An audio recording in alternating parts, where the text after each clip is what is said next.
Salve auditor, hodie consilium est mihi legere tecum locum a lactantio scriptum. Quem locum inveni in libro eius, cuius index est de mortibus persecutorum. Et hodie videamus, quomodo imperator Decius, qui persecutus erat ecclesiam catholicam, ad Deo castigatus sit. Sed antea volotibi dare libellum a me scriptum, the secret to become a fluent reader in Latin and ancient Greek, ut possis melius legere fluentius legere textus latinos grecosque. Nunc incipiamus, et primum textum legamus.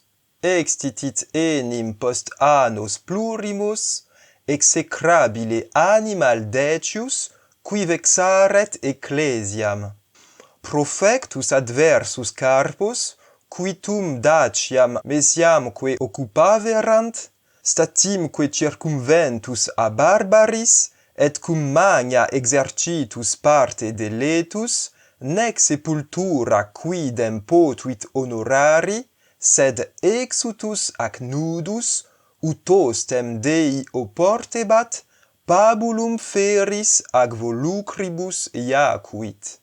Bene, quid dixit Lactantius de Decio imperatore? Primum, post annos plurimus, id est post multos et multos annos, extitit Decius, id est apparuit Decius, id est Decius incepit regnare, et Lactantius appellat eum execrabile animal. Non vult eum appellare hominem, sed animal tantum, et non tantum animal eum appellat, sed animal execrabile. Quidoc significat? Execrabile significat detestabile. Aliquid detestabile, aliquid execrabile, incutit odium.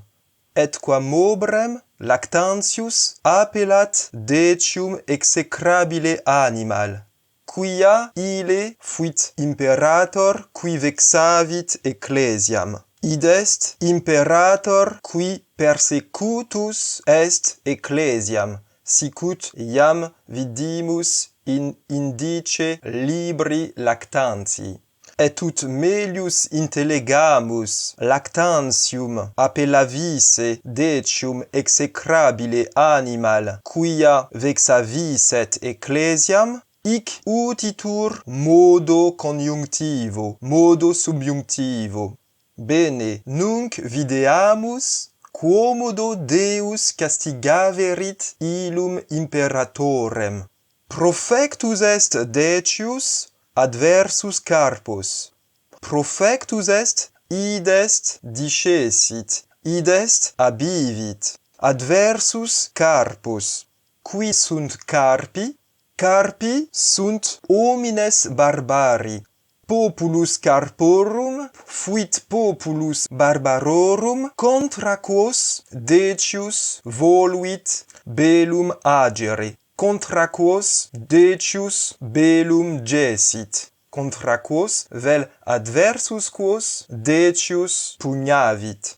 Cur Decius pugnavit contra carpus, quia tum Daciam mesiamque occupaverunt, et Dacia et Mesia fuerunt provinciae Romanae, et propterea cum carpi eas regiones occupavissent, necesse fuit Decio pugnare adversus eos. Sed quid venit? Statim circumventus est a barbaris. Statim, id est continuo, id est illico, circumventus est a barbaris. Id est barbari illi circumvenerunt, oppresserunt imperatorem venientes circum eum. Et postea quid evenit, cum magna exercitus parte deletus est. Id est, mortus est, cum magna parte exercitus. Quid est exercitus? Exercitus est magnus numerus militum. Exempli gratia, hic est parvus exercitus. Ergo multi homines deleti sunt, mortui sunt, perierunt.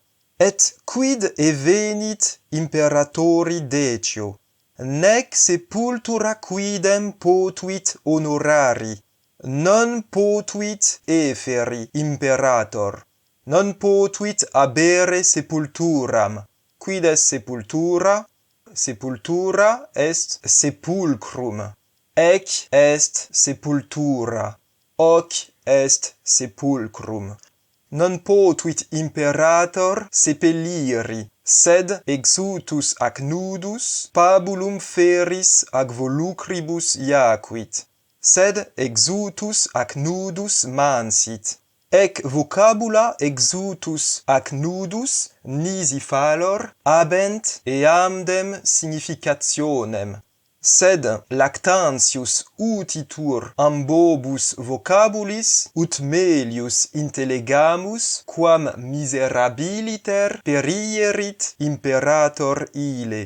Exutus ac nudus mansit, id est mansit sine ulis vestimentis, et fortasse sine ulis armis. Et quid evenit? Iacuit, id est stratus intera mansit, et factus est pabulum feris ac volucribus. Id est factus est cibus feris ac volucribus. Cibus factus est bestis feris, exempli gratia lupis, ac volucribus. Id est avibus. Volucres sunt aves. Ec est avis, ec est volucris. Cibus factus est bestis feris, ut ostem Dei oportebat. Secundum lactantium, hoc genus mortis non casu evenit, sed sic Deus castigavit imperatorem. Hoc evenit quia Decius factus erat hostis Dei, et quomodo factus erat hostis Dei, quia factus erat hostis ecclesiae, quia vexaverat ecclesiam. Bene, hic est finis uius acroamatis. Spero ut id fuerit tibi utile. Et spero quoque ut id tibi plaquerit. Dic mihi in commentariis queso. Et gratias ago tibi qui aduc me auscultaveris. Nunc tibi dico in proximum. Vale auditor.